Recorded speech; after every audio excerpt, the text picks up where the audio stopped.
माझ्या माहितीप्रमाणे त्यांनी ह्याची सगळी माहिती घेतलेली आहे आणि त्याच्यावर कडक कारवाई करण्याच्या सूचना दिलेल्या आहेत। वाटल्यास मी त्याच्याबद्दलचे लेखी पत्र पण आपल्याला दाखवू शकतो। तुमचे जे समर्थक आहेत इंदापूरमधले वीर धवल जे आहेत त्यांनी या ठिकाणी मागणी केली आहे की सुनेत्रा वहिनींना बारामतीच्या लोकसभेची तुम्हाला काही माहिती नसतं, तुम्ही पत्रकार आहे म्हणून तुम्हाला मी रिस्पेक्ट देतो।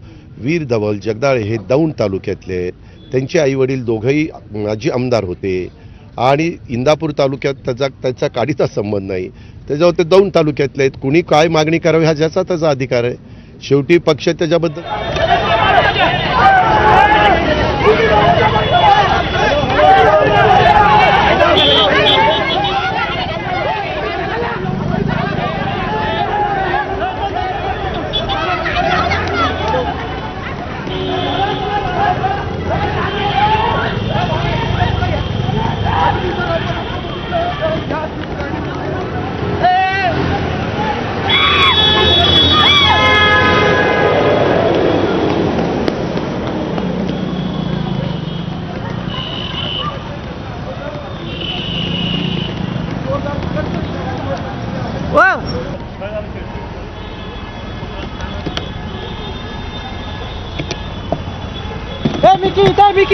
मिकी घई आपले प्रतिनिधी या संदर्भात आपल्यापर्यंत अधिक माहिती पोहोचवतायत। मिकी, खरं तर पुण्यातल्या रस्त्यांवरती काय झालं हे दाखवल्यानंतर मात्र पत्रकार निखिल वागळे हे व्यासपीठावर दाखल झाल्याचं आपण पाहिलं। त्या ठिकाणी घोषणाबाजी देखील सुरू होती। आता काय परिस्थिती आहे, कार्यक्रम पार पडणार आहे का?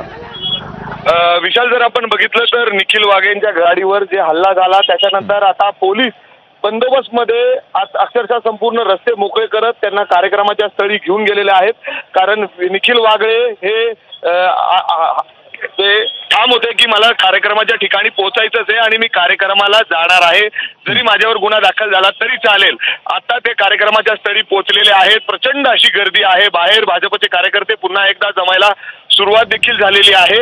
आतमध्ये जर आपण बघितलं तर प्रत्येकाला चेक करून सोडण्यात आलेलं आहे आणि कुणी भाजपचे किंबहुना इतर कुठलेही महायुतीचे कुणीही आतमध्ये